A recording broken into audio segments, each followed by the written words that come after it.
네, 슈팅스탁 2부 주식 썰전으로 함께하겠습니다. 안녕하세요, 김수연입니다. 2부 주식 썰전에서는 투자에 도움받을 수 있는 주제에 대한 강의로 전문가님께 이야기 들어보겠습니다. 그리고 여러분의 종목 고민 해결해드리는 종목 상담 순서 기다리고 있고요. 마지막으로 전략주 AS와 새로운 오늘의 전략주 준비되어 있습니다. 종목 상담 누구나 쉽게 참여하실 수 있는데요. 문자 샵 3772번으로 오늘 함께하실 전문가 명동고래 적어서 보내시면 저희가 입장 가능한 채팅방에 링크 보내드리고 있습니다. 또 포털 검색창에 슈팅스타 검색하시고 사이트에 들어오셔도 종목 상담 코너가 있습니다. 종목의 이름, 매수하신 가격, 비중 올려주시면 방송 시간을 통해서 여러분의 고민들 해결해 드리고요. 종목 상담 선정되실 경우에 커피 교환권도 함께 보내드립니다. 여러분의 많은 참여를 기다리고 있겠습니다. 네, 그럼 오늘 주식 썰전 함께할 전문가를 소개합니다.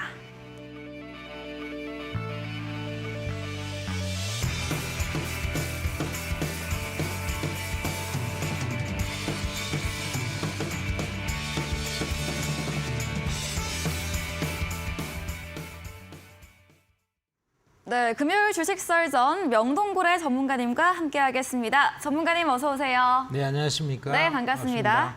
네, 그럼 오늘 썰전 주제 확인해보고 오겠습니다. 네, 오늘의 썰전 주제입니다. 주도주가 2차 전지에서 과연 어디로 움직일까요? 메가트렌드 주도주 투자 전략에 대해서 이야기 들어보겠습니다. 네, 썰전 주제 확인해 보고 왔습니다. 2차 전지 지금도 좀 견조하긴 한데 슬금슬금 반도체주가 또 올라오고 있는 것 같습니다. 그렇죠. 네, 이런 주도주의 전략에 대해서 한번 이야기 들어보겠습니다. 네, 이 메가트렌드 주도주의 투자 전략이라는 제목으로 네. 오늘 여러분께 말씀을 드리겠는데요. 네.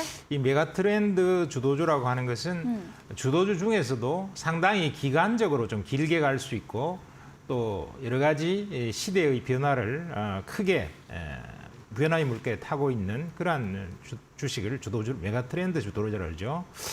자, 이 메가트렌드 주도주는 어떤 것을 말하느냐 이러면은 첫 번째가 시대 정신에 맞는 새로운 변화의 물결이 도래한 그러한 주식을 말한다. 우선 시대 정신에 맞아야죠. 그 시대가 필요로 하는 여러 가지 문제점을 해결해 준다든가 혹은 또 그 시대에서 사람들이 굉장히 원하고 있는 그런 문화라든가 또 국가적인 어떤 정책적인 측면에서 뭘 밀어주고 있는 산업이라든가 이런 것들이 이제 맞아야 되겠습니다. 지금은 우리가 기후변화라든가 그다음에 세상이 4차 산업혁명을 맞이해서 효율을 좀 중시하기 위한 효율성을 고도화하는 것 이런 것들이 시대 정신에 맞는 거죠. 그리고 두 번째는 수년 이상의 장기간에 걸친 빅뱅 변화를 유도해야 된다. 이게 일시적으로 몇 달 정도만 바짝 일어나는 것이 아니고 최소한도 수년 이상 장기간에 걸쳐서 큰 변화가 일어날 수 있는 것이라야 된다는 거죠. 그래서 이제 신기술이나 신산업이나 새로운 시장이 탄생해야 된다는 것입니다. 그래서 이런 것들이 시대를 바꿀 수 있는 큰 주도주가 되겠는데요. 자, 이런 메가트렌드 주도주에서 우리가 투자를 어떻게 할 것이냐 했을 때 사이클에 우선 잘 맞아야 된다는 것입니다. 그래서 어떤 산업의 사이클이 성장 주기를 타는데 사실은 초기 단계에 굉장히 긴 시간 동안 긴 여명기를 거쳐요. 그래서 보통 우리가 새로운 기술이나 또 새로운 어떤 변화의 물결도 한꺼번에 세상을 확 바꾸질 않습니다. 예를 들어보면 어떤 거냐 하면 우리가 2000년도에 인터넷 버블이 엄청 나오면서 인터넷이 세상을 바꾼다 그래서 인터넷이 곧 모든 세상을 바꿀 것처럼 그렇게 했습니다만은 사실은 인터넷은 그 뒤로 2000년 이후로 한 20년간에 걸쳐서 서서히 이제 움직이면서 실제로 실적을 내면서 매출이 일어나면서 이렇게 된 것은 적어도 한 2010년 가까이서부터 이제 본격적으로 매출과 실적이 따라붙고 그 전까지는 적자만 보면서 바람만 불었다 이겁니다. 그러니까 긴 여행기가 필요하다는 거예요. 모든 과학은. 우리가 어떤 새로운 신약이나 혹은 새로운 신기술이 나왔다 그래도 그것이 그 사회에 침투해서 본격적으로 모든 사람들이 이걸 받아들이고 기업으로 보면은 매출과 이익이 가파르게 늘어날 수 있는 데까지는 시간이 많이 걸려요. 기술 개발이. 그래서 그걸 모든 사람이 받아들여서 수요 창출로 가야 된다는 것입니다. 그래서 초창기에는 우리가 생킹 기술이 나왔다 그러면은 일시적으로 바짝짝만 끝나버리고요. 그 다음에는 이것이 실적이 좀 수반이 되면서 혹은 사람들의 수요가 늘기 시작하면서는 본격적인 이륙이 이제 시작이 되는데 그 이륙을 계속 이륙이 됐다 그래서 끝까지 가는 게 아니고요. 겉으로 보기로는 대단한 기술 같아도 일시적으로 살짝 튀었다가 그다음 꺾어져 버려요. 사실 우리가 블록체인 같은 경우도 지금부터 한 10년 전에 나와갖고 블록체인이 뭐 세상을 바꾼다 해서 서점에 가보면은 온통 블록체인 책이 한때 나온 적이 있었는데 그냥 쑥 들어가 버렸어요. 사실상 블록체인 기업들은 많이 생기고 있지만 그게 실적이 안 따라주고 사람들이 그것을 수요를 직접적으로 피부에 와닿게 강하게 하고 있지는 않는 상태라는 겁니다. 물론 블록체인이라는 기업도 생기고 이 산업이 조금씩은 성장하고 있지만 그것이 사람들의 가슴에 와닿을 만큼 이렇게 성장하고 있지는 못하다는 것이죠. 그래서 시간이 많이 걸린다. 신기술이 나왔다 그래서 바로 되는 게 아니고 시간이 우선 많이 걸린다는 사실을 여러분들이 이해하셔야 되겠고요. 이번에 2차 전지나 전기차도 사실은 뭐 2010년대 초반기부터 전기차에 대해서 시제품도 나오고 뭐 테슬라도 초창기에 이제 진입을 하고 있습니다만은 초창기에는 인기도 별로 없고 몇 대 팔리지도 않고 기업들로서는 매출과 실적이 따라붙지도 않는다는 것입니다. 그런 시간이 상당히 걸리죠. 그러다가 어느 순간에 또 새로운 촉매 변수가 하나 생겨요. 그 촉매 변수가 사실 이번에 생긴 것은 2017년 정도의 기후 위기에 대응한다. 이렇게 해서 여러 가지 지구 온난화가 너무 심각하다.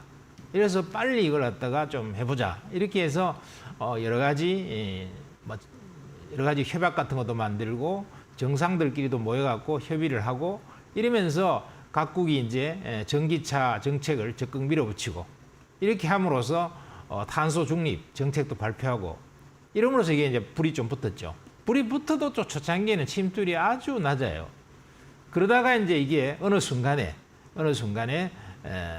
어떤 활성화되는 시점부터 이제 가파르게 올라왔는데 사실 전기차의 역사를 보면은 전기차가 본격적으로 가파르게 성장하게 된 것은 유럽에서도 이제 탄소 중립 때문에 좀 시작이 됐지만 중국이 내연기관차를 이렇게 네. 발전을 시키다가 이게 내연기관에서는 도저히 기술적으로 엔진도 미비하고 기술도 떨어지다 보니까 유럽이라든가 미국 차나 일본의 도요타 자동차 같은 데 당할 수가 없어요.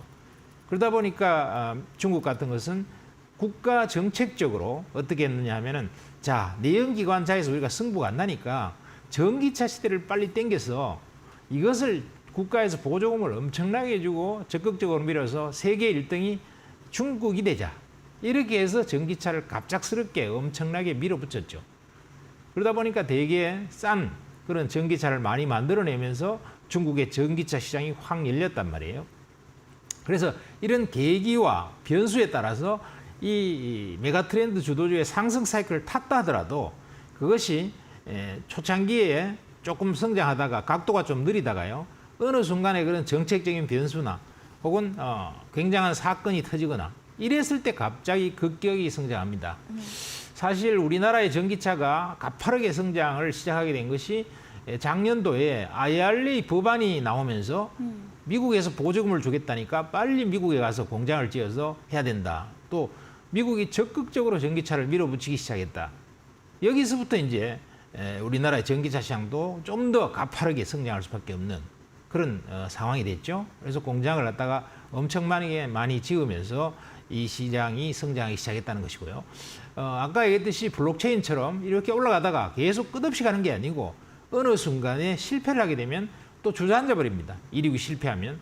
그랬다가 다시 이제 거기에서 성장 동력이 또 생기거나 혹은 대사건이 터지거나 혹은 어떤 국가적인 차원에서 적극적으로 육성을 하게 되면 다시 이륙을 할 수 있는 이런 상황이 된다 하는 것을 아시면서 이 메가트렌드 주도주도 이런 사이클이 있다.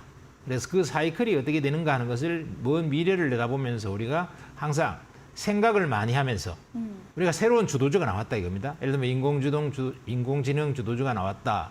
혹은 뭐 시스템 반도체가 적극적인 육성 때문에 앞으로 한 10년간 성장할 것 같다. 이렇게 해서 어떤 한 시장에 주목을 받는 어떤 한 산업이 생기면, 업종이 생기면 그것에 대한 산업 사이클을 그려봐야 돼요. 그래서 어떤 변수에 따라서 이 사이클이 어떻게 변해갈 것인가. 혹시 또 이륙에 실패해서 완전히 주저앉아 버리는 그런 상황도 오지 않을 것인가. 이렇게 따지면서 보면서 하면은 여러분들이 산업의 큰 흐름을 볼 수 있는 안목을 길러갈 수 있다. 이렇게 말씀을 드리겠습니다. 네. 자, 그러면은 이제 그 다음으로요. 이게 메가트렌드 주도주의 탄생 시점에 대해서 우리가 한번 알아보도록 하겠습니다. 네. 자, 메가트렌드의 주도주는 탄생 시점이 언제부터 탄생하느냐 하면은 첫 번째가 통상적으로 보면 대위기 다음에 혁신 기술이 탄생해요. 그래서 경제적으로 어렵거나 또 뭐 여러 가지 국가적으로 어려운 대사건이 터지게 되면은 그 다음에 혁신 기술이 탄생해서 메가트렌드 주도주가 주로 탄생한다는 것입니다. 예를 한번 들어보면은 1998년도에 아시아 외환위기가 있었죠. 아시아 외환위기가 터지고 나서 그때 러시아 모라토리움까지 터지면서 정말로 동북아시아에서는 굉장히 어려운 국면에 한국도 이제 외환위기에 들어갔고 러시아도 그렇게 완전히 모라토리움까지 선언하고 뭐 말레이시아를 필두로 해서 웬만한 동아시아의 국가들은 전부 다 굉장히 어려움에 처했습니다. 일본조차도 사실 이때 굉장히 어려웠다 그래요.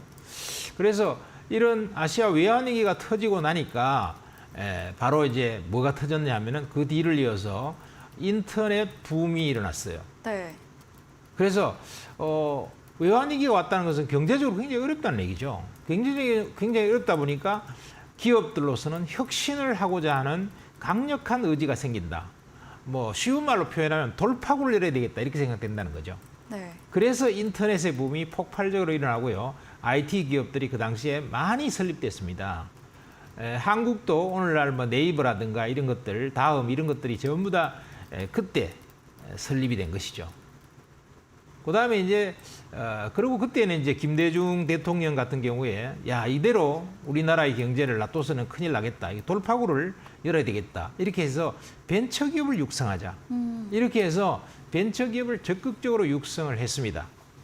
그러다 보니까 우리나라의 벤처의 붐이 바로 그때 98년 아시아 외환위기가 끝나고 나서부터 본격적으로 우리나라의 벤처라는 것이 제대로 생성이 됐다.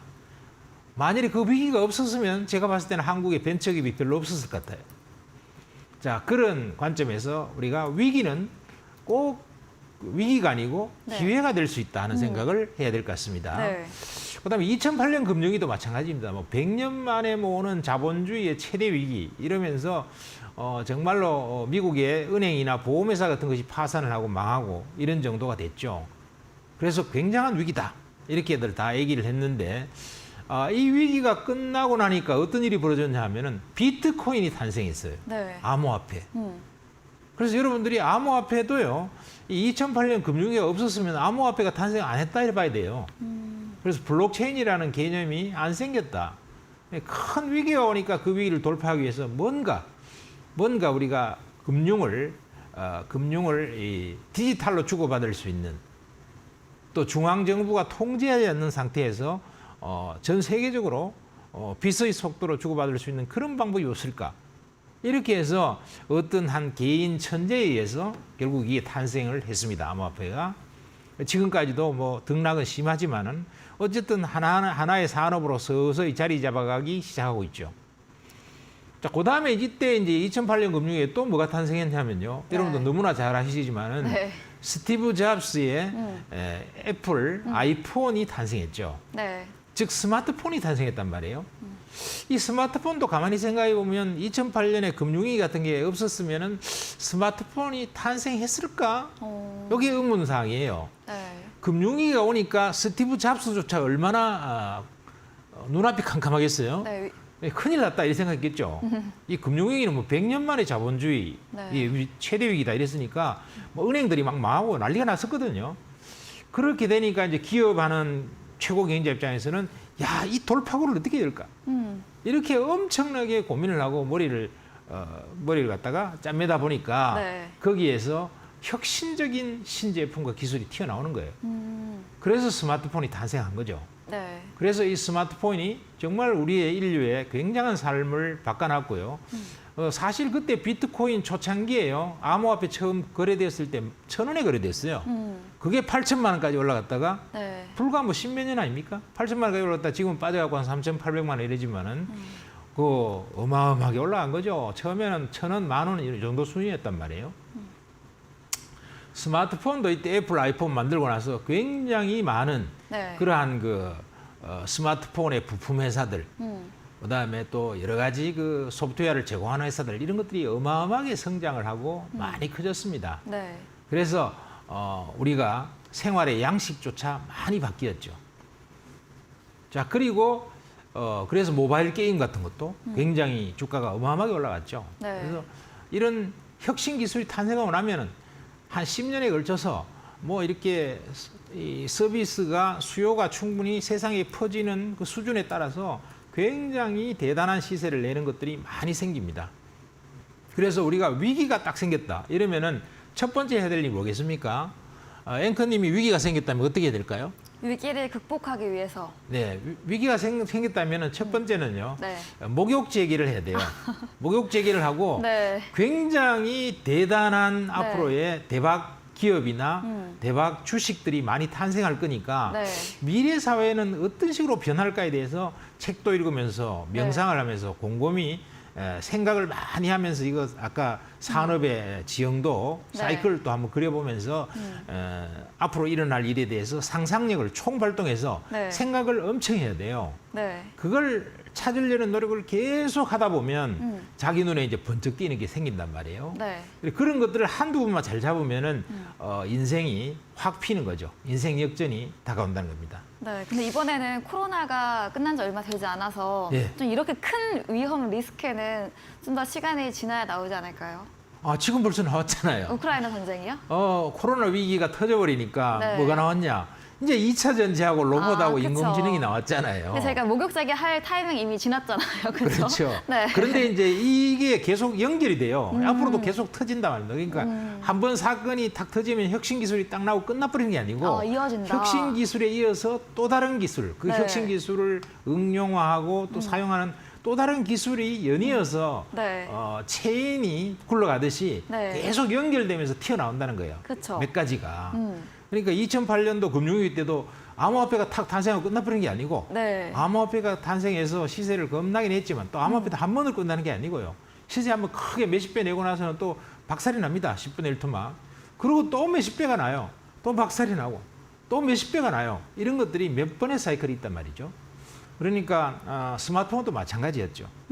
자, 이 코로나 위기 이번에 거치면서도 바로 이런 혁신적인 신기술이 튀어나왔죠. 네. 그래서 이 코로나가 위기가 터지니까 기후재앙이 진짜 심각하구나. 이 기후재앙이 사람들이 이제 살림을 막 채굴하고 하니까 이게 뭐 박쥐라든가 이런 것들이 결국은 도심지까지 나와서 이것들이 코로나를 옮기는 거잖아요. 그러니까 이 기후재앙의 탓이라고 볼 수 있는 거예요.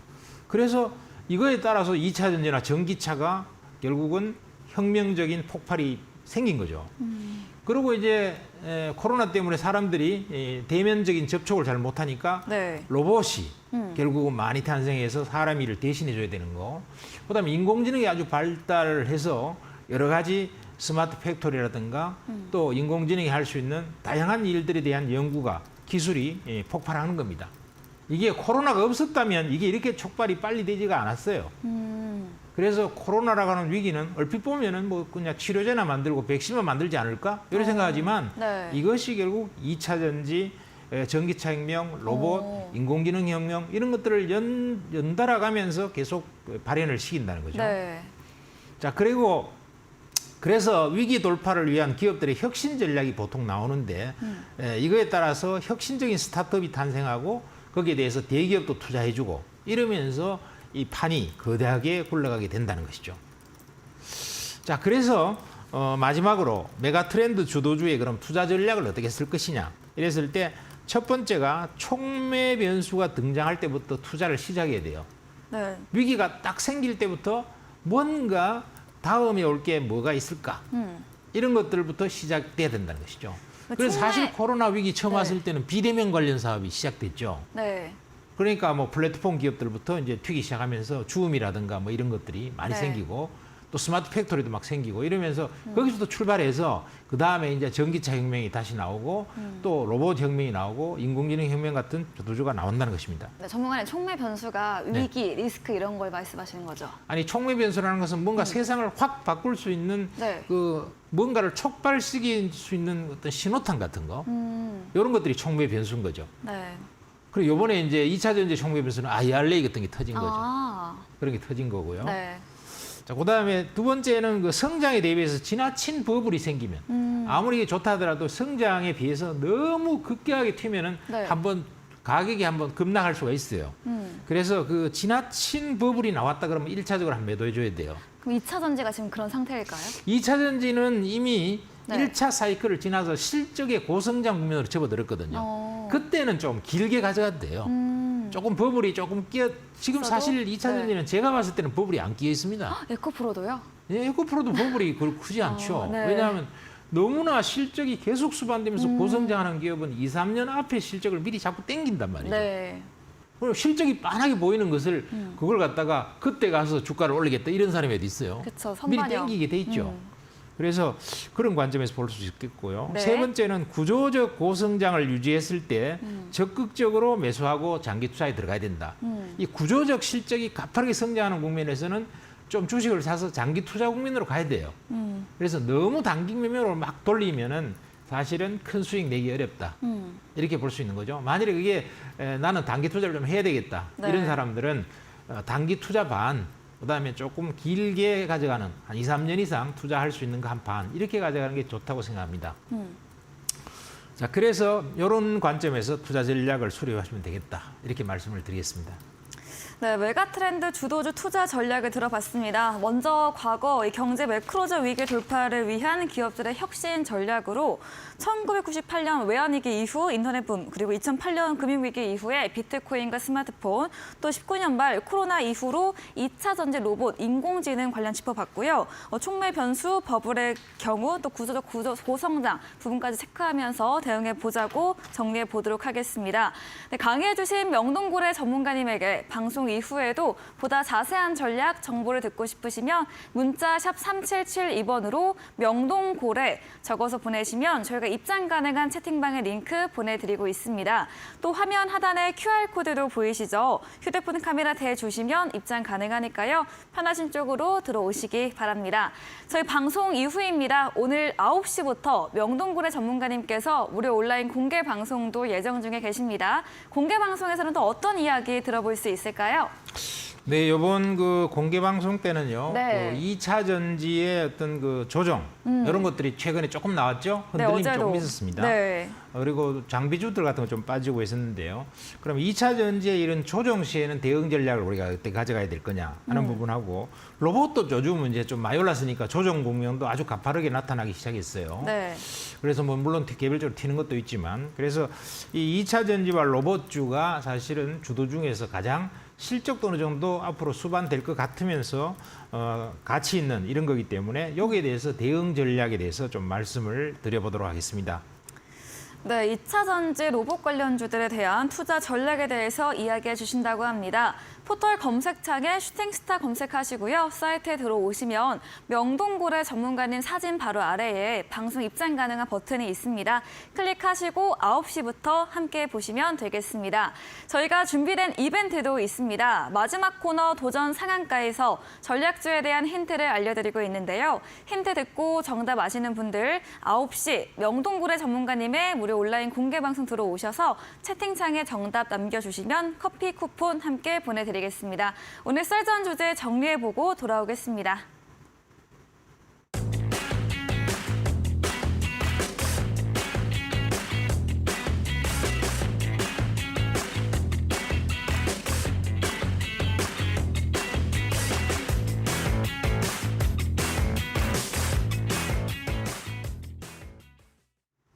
네, 이번 시간은 종목 상담 시간입니다. 여러분의 종목 고민 해결해 드릴 텐데요. 첫 번째 올라온 종목부터 확인해 보겠습니다. 종목의 이름은 파워넷입니다. 매수가는 7,140원이고요. 비중이 30%로 꽤 크십니다.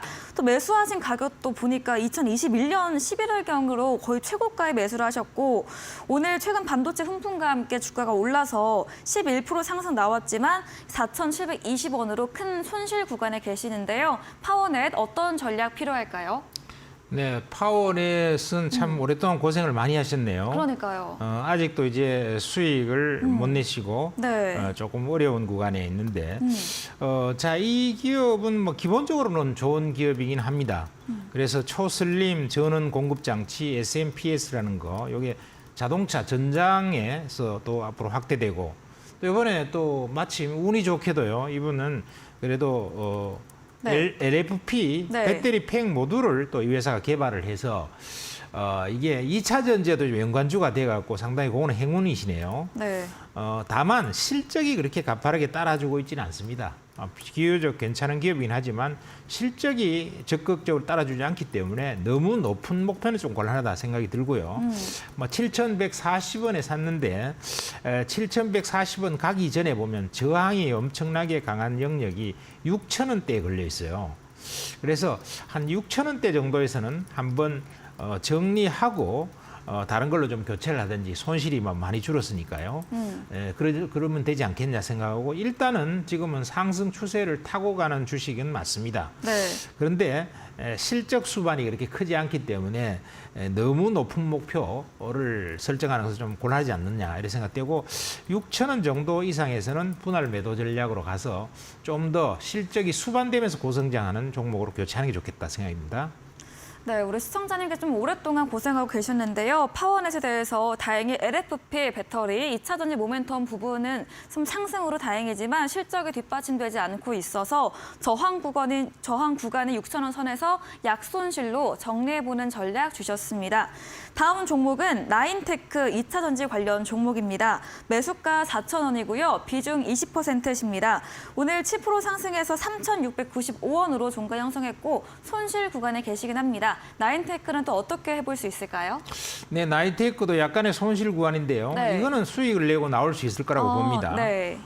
이것은 보유 전략으로 가져가시고 한 5,000원 정도에서 매도하시는 전략이 좋지 않을까 생각하고요. 네. 이 차세대 고체 전해질 적층 이런 그 장비를 갖다 개발을 하고 있기 때문에 2차 전지에도 연관이 되고 또 차세대 전고체 기술도 개발하고 그래서 뭐 재료 업발도 좀 있어요. 네. 이러기 때문에 충분히 수익을 내고 나올 수 있겠다 이렇게 생각이 됩니다. 네, 나인테크에 대해서 수익이 낼 수 있다 말씀 주셨습니다. 보유하시면서 5,000원 선에서 수익 실현해보는 전략 주셨네요. 다음 종목입니다. 게임 관련주 롱투 코리아고요. 매수하신 가격이 3,000원이고 비중은 꽤 큽니다. 30%인데 오늘 이런 게임주 4% 상승하면서 2,585원으로 거래 마쳤습니다. 롱투 코리아도 수익 낼 수 있을까요? 약간 뭐 그 손실을 보신 상태죠. 네. 손실을 보신 상태인데 요거는 모바일 게임주 이런 그 주식이고 그다음에 요 그 실적이 너무 안 좋아요. 그죠? 실적이 지금 251억 매출에 뭐 적자가 258억이나 났는데 이렇게 자본 현금 흐름이 좋지 않고 이런 기업은 사실 대형 게임에다가 투자하기는 좀 어렵거든요. 네. 대형 게임에 투자하기가 어렵기 때문에 이게 앞으로 크게 좋아질 가능성이 별로 없습니다. 요즘 게임이라는 것은 경쟁이 치열해져 갖고 소형 게임 갖고 성공하기 참 어렵거든요. 물론 3월 9일부터 사전 예약 받아서 한 30만 명 정도 되기도 했고 뭐 오브 글로리라는 게임 같은 거 좀 비교적 인기도 조금 있지만 크게 기대하기는 어렵지 않는가 이런 생각 들고요. 그런 관점에서 보면 한 3,000원 정도 본전 정도에서 매도하시는 게 좋지 않을까. 한 네. 3,000원 정도죠. 이 정도면 본전이신가 본데 이 정도에서 매도하시는 게 좋겠다 이런 생각이 드는데요. 네, 모바일 게임주 롱투코리아 들어봤습니다. 실적, 이 현금 흐름 부분이 좋지 않다 말씀 주시면서 주가 역시도 큰 상승은 좀 기대하기 어렵기 때문에 본전 부근 오시면 매도하시는 전략으로 전문가님께서 말씀해 주셨습니다. 다음 종목입니다. 신일전자 계절 테마주 선풍기 관련 종목이죠. 매수하신 가격이 1,900원이고 비중은 적지 않으셨습니다. 지금은 2,045원대로 약수익 구간에 있는데요. 신일전자 여름을 앞두고 주가가 더 올라갈 수 있을까요? 그거 사실 여름이 날씨가 더워야지 올라가죠. 네. 선풍기 기업이니까 날씨가 네. 더워야 올라가는데 사실 이 기업은 매력은 그렇게 크지 않습니다. 날씨에 달렸다 이렇게 생각이 들고요. 네. 중국 중소형 가전하고도 싸워야 되고 이러기 때문에 그렇게 좋은 기업은 아니다 이런 생각이 듭니다. 네.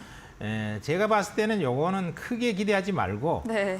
그저 본전 정도, 본전 정도는 살짝 지나서 지금 1,900 사시는데 네, 한 수익 2,100원 정도, 네. 2,100원 정도 보면 여기 21선 붙어 있죠.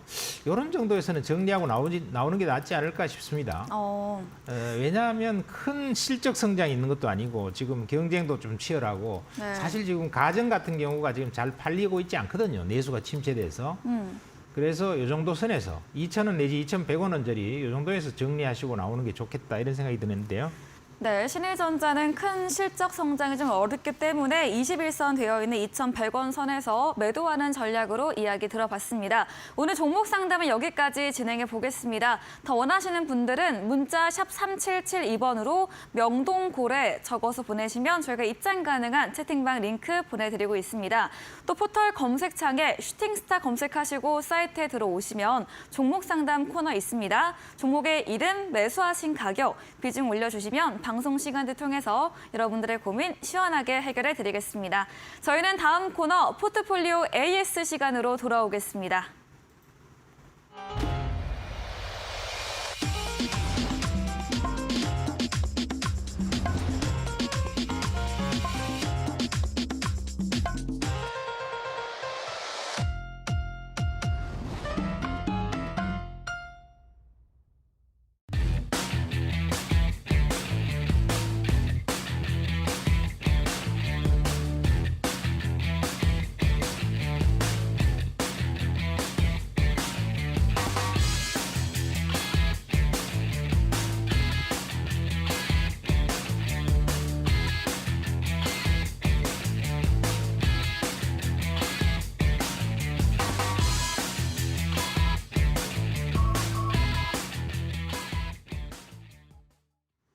네, 이번 시간은 전략주 AS 시간입니다. 전문가님께서 방송 중에 추천드린 종목에 대해서 또 어떤 전략 필요할지 AS 가져보겠습니다. 첫 번째 종목입니다. 2월 13일에 매수했던 KPF입니다. 전문가님께서 지난주에 이 너무 크게는 보지 말자 사업 가치가 아닌 지분 가치로 움직이는 종목이라 말씀 주셨고요. 고점 부근 7,500원 선 전략 주셨는데요. 어제 신고가 경신하면서 장중에 11% 급등 나왔습니다. KPF 어떻게 보실까요? 네, 전번 시간에 네. 조금 단기 투자하실 분들은 7,500원에서 정리하고 나오시라고 그랬죠. 네, 맞아요. 고점에서 7,500원이 정확하게 7,500원 살짝 돌파해서 네. 매도할 기회 주고 다시 좀 주저앉았는데요. 왜냐하면 이게 직접 사업으로 뭐 대박인 것 같으면 모르겠는데 사업도 괜찮아요. 네. 괜찮은데 이 장기로 보면 시세 납니다. 나는데 지금 단기로 보면은 지금 장이 실적 좀 좋다고 주가가 올라가는 장이 아니에요.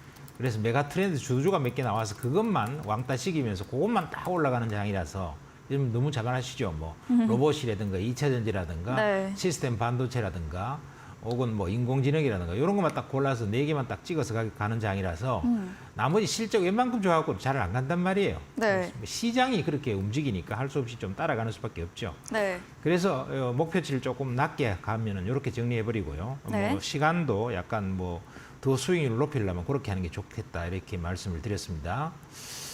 자, 그다음 보죠.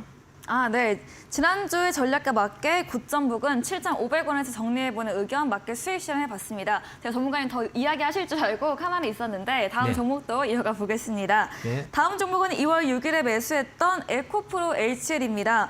상한가를 2번이나 달성을 했습니다. 어제도 상한가 마감을 했고요. 전문가님께서 8만 원 수익 실현 주셨는데 오늘도 부합으로 86,900원으로 마감을 했습니다. 에코프로 HL은 또 어떻게 보면 좋을까요?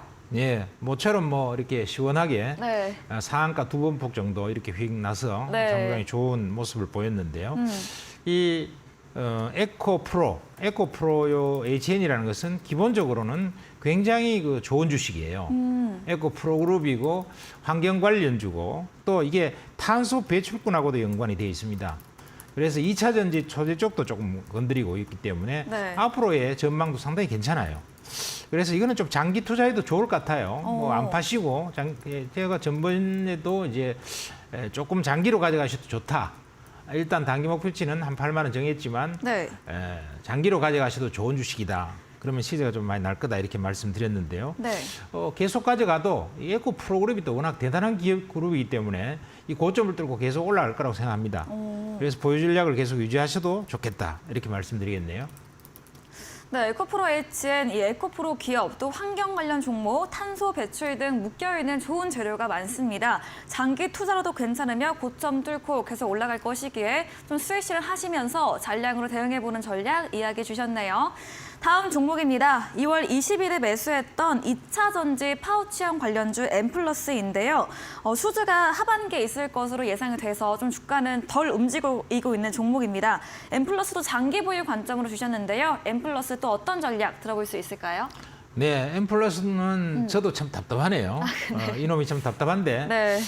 이 그 엠플러스 자체가 보면은 제가 전번에 말씀을 드릴 때 뭐라고 그랬냐면은 네. 파우치형의 그 2차 전지 장비 업체다 이렇게 했는데 파우치형이라는 게 사실 조금 시간이 걸려요. 이게 왜냐하면 초창기에는 지금 원통형하고 막대형만 지금 되고 있잖아요. 그러니까 파우치형이라는 게 원래 하반기나 이 정도 가서 이제 좋아지기 때문에 사실은 좀 시세가 뒤에 나는 건데 저도 이제 조금 빨리 얘기했는 것 같다 이런 생각도 듭니다. 그래서 답답하시다 그러면은 반등 조금 줬을 때 정리하고 나오시는 게 좋겠고요. 그러나 요게 아마 올해 하반기 정도 가면은 파우치형이 좀 본격적으로 많이 또 하기 시작할 거예요. 그래서 장기로는 좋습니다. 네. 바닥을 완전히 다졌고 이렇긴 한데 시간이 좀 꽤 걸릴 수 있다. 시세가 좀 날려면 시세 날려면 뭐 수주 계약도 좀 빨리 일어나고 이렇게 뭔가 재료빨이 확 붙어야 되죠. 근데 그게 조금 늦게 나는 단점이 좀 있다. 이렇게 말씀드릴 수 있고 네. 그런 관점에서 조립공정 자동화 시스템을 개발하는데 성장 주기가 아마 올해 2023년 하반기 정도부터 좀 본격적으로 성장할 것 같아요. 그래서 다음에 갈 만한 주식이다. 이렇게 생각이 됩니다. 네, 엠플러스 단기로 보실 경우에는 반등할 때 정리해보는 전략 주셨고요. 이 파우치형 배터리 장기로는 전망이 좋기 때문에 하반기까지 예상해 주시면서 시간이 필요한 종목으로 각각 다르게 AS 주셨습니다. 다음 종목입니다. 2월 27일에 매수했던 2차 전지 관련주 DI 동일입니다. DI 동일 수익률 30% 돌파 후에 지금 눌림 나오고 있고 다시 조정받은 후에 올라갈 것으로 전략 주셨는데요. DI 동일은 또 어떤 이야기 들어볼까요? 네, DI 동일은요 상당히 좋은 주식이에요. 네. 실적도 꾸준히 4년 연속 매출과 이익도 계속 늘어나고 있고요. 그다음에 이 회사가 무슨 포인트를 갖고 있냐면 투자 포인트가 이 전기차 배터리 소재의 그 알루미늄 박을 생산하는 회사예요. 알루미늄 박이라는 것은 양극재라든가 음극재라든가 이런 걸 다 포장을 하는 필름을 말합니다. 알루미늄으로 만든 필름을 말하는데 여기에 이제 제일 그 유명하고 또 그동안에 주가가 잘 올라갔던 주식이 사마알루미늄이에요. 이게 이제 제일 캐파도 크고 아주 시세가 세게 났는데 요거는 그동안에 좀 시세가 덜 났었죠. 그래서 좀 안정성은 있고 재무구조는 되게 좋은 기업인데 요게 2등 정도 합니다. 그래서 조일 알루미늄 같은 거는 좀 별로 안 좋고요. 네. 그래서 1등 사마알루미늄, 2등 DI 동일 요런데 요 DI 동일 같은 경우에도 한 2등 정도 하기 때문에 네. 2차 전지 꼭 필요하고 성장을 따라갈 겁니다. 그래서 이제 사마알루미늄이 캐파 1이고 그게 이제 빨리 갔고 그다음에 이제 이 2등으로 따라갈 게 요게 DI 동일이다. 이렇게 말씀드릴 수 있겠고요. 뭐 견조하게 아마 꾸역꾸역 시세가 나는 그런 아마 속성으로 올라갈 거라고 판단이 됩니다. 네. 네, 사마알루미늄에 이은 2등 종목으로 DI 동일 역시도 실적과 영업이익 꾸준히 상승할 것으로 예상되기 때문에 주가 역시도 반영될 것으로 이야기 들어봤습니다. 다음 종목입니다. 3월 6일에 매수했던 역시나 2차 전지 소재 관련 종목 3기 EV입니다. 눌림 이후에 우상향으로 좀 전환되고 있는데요. 3기 EV도 수주가 늦어져서 좀 주가 반영 좀 안 되고 있다 이렇게 전략 주셨거든요. 3기 네. EV는 또 어떤 AS 해주실까요?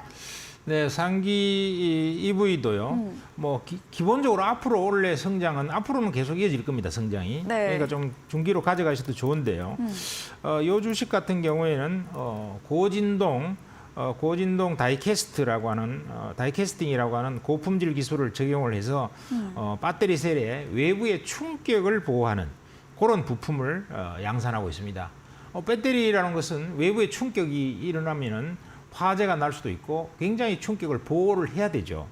그래서 충격을 보호를 잘해줘야 되는데 꼭 필요한 그러한 부품이다 이렇게 말씀드릴 수 있겠고 이름을 엔드 플레이트라고 하는데요.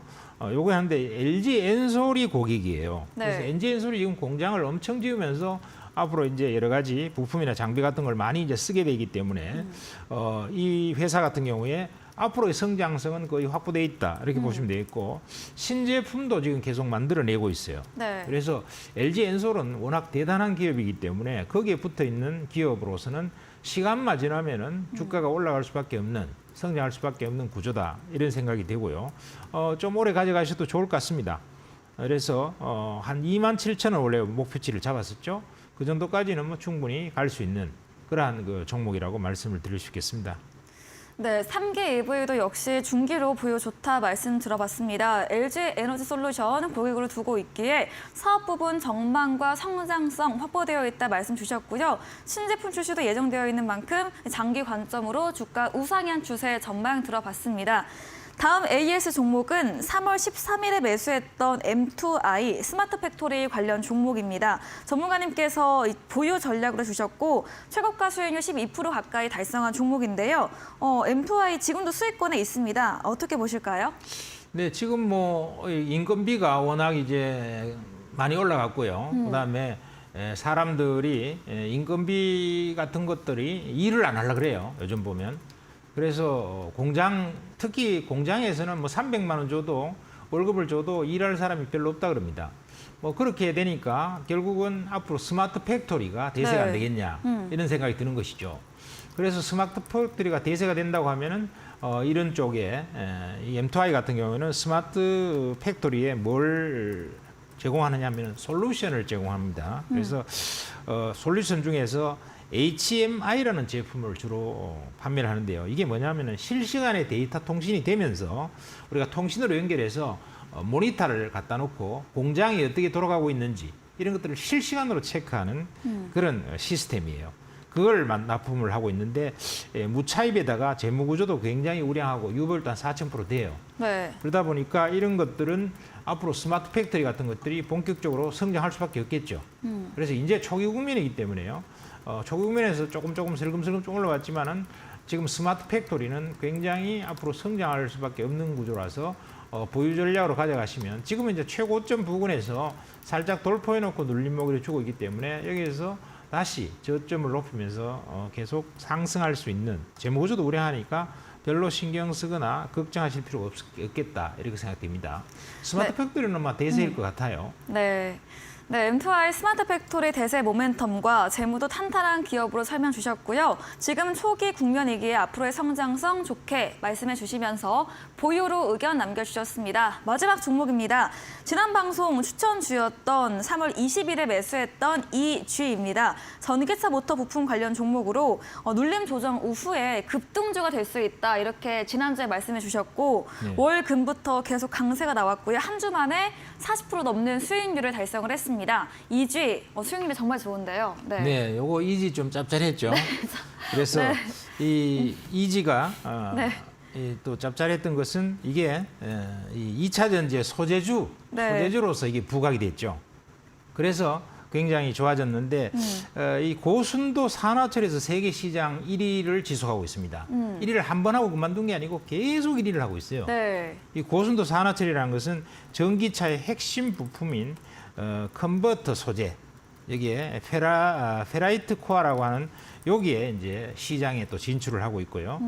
또 고객사들도 탄탄해요. 중국에 있는 뭐 중국 TDK나 일본의 TDK 또 상당히 세계적인 기업이거든요. 여기에 이제 납품을 하고 이러기 때문에 아주 안정적 실적 성장을 할 수 있고 또 전기차에서 꼭 필요하고 요 작은 소재지만 요 작은 소재 분야에서는 압도적인 세계 1등입니다. 그러니까 굉장히 전기차는 앞으로 확산될 수밖에 없죠. 그러니까 네. 안정적인 성장을 할 수밖에 없겠다 이렇게 생각되고요. 지금 좀 올라 있는 것 같지만 네. 조정이 있어도 흔들림에 작은 흔들림으로 끝날 것 같고요. 꾸준히 성장을 더 할 수 있는 좋은 주식이라고 판단이 됩니다. 네, 이주에 대해서 작은 조정 이후에 꾸준한 성장이 예상된다 이렇게 들어봤습니다. 네, 다음 코너 도전 상한가에서 전략주에 대한 힌트를 알려드리고 있습니다. 힌트를 듣고 정답 아시는 분들 9시에 명동고래 전문가님의 무료 온라인 공개 방송 오셔서 정답 남겨주시면 저희가 커피 교환권 보내드리겠습니다. 마지막 코너 도전 상한가로 돌아옵니다.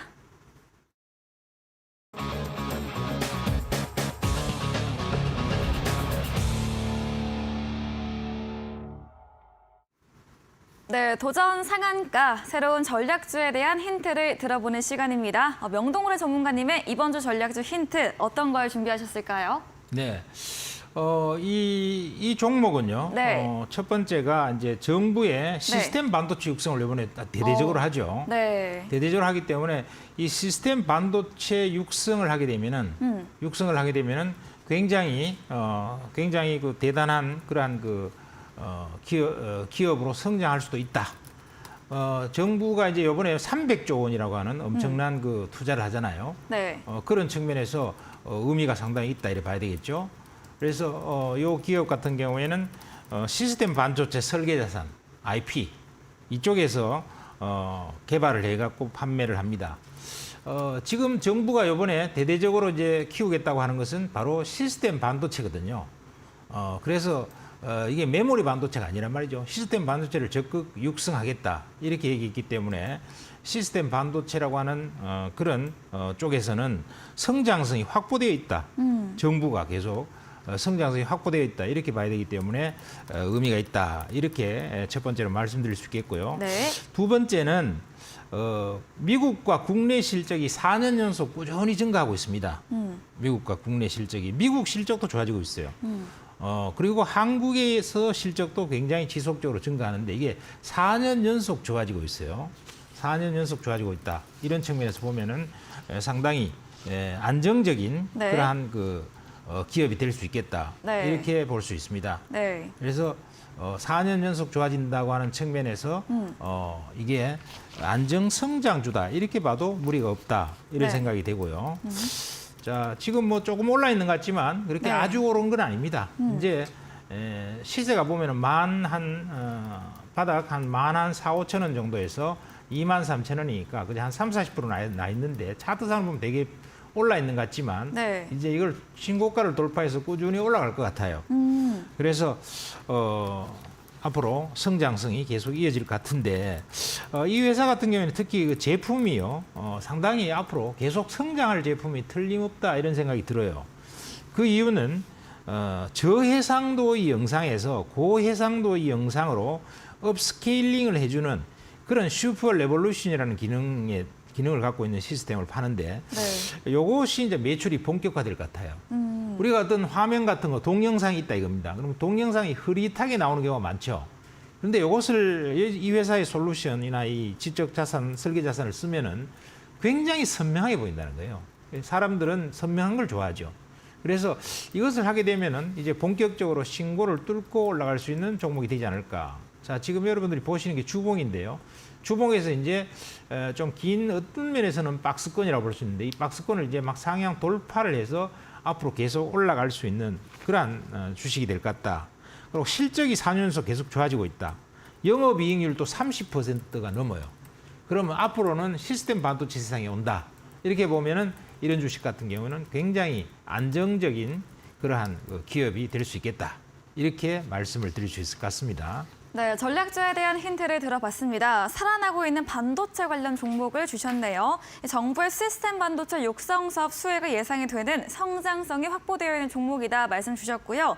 4년 연속 성장하며 안정적인 성장주이고 기술적으로 볼 때도 신고가 돌파 이후 더 올라갈 것으로 이렇게 전망해 주셨습니다. 이야기해 주신 명동고래 전문가님에게 방송 이후에도 보다 자세한 전략 정보를 듣고 싶으시면 문자 샵 3772번으로 명동고래 적어서 보내시면 저희가 입장 가능한 톡방 링크 보내드리겠습니다. 또 방송 이후 9시부터 명동고래 전문가님께서 무료 온라인 공개 방송도 예정 중에 계시니까요. 이어서 함께 보시면 되겠습니다. 네, 오늘 저희가 준비한 내용은 여기까지입니다. 본 방송에서 제공해드린 정보는 투자 판단에 대한 조언일 뿐이라는 점 참고해 주시기 바랍니다. 오늘도 끝까지 함께해 주신 여러분 진심으로 감사합니다.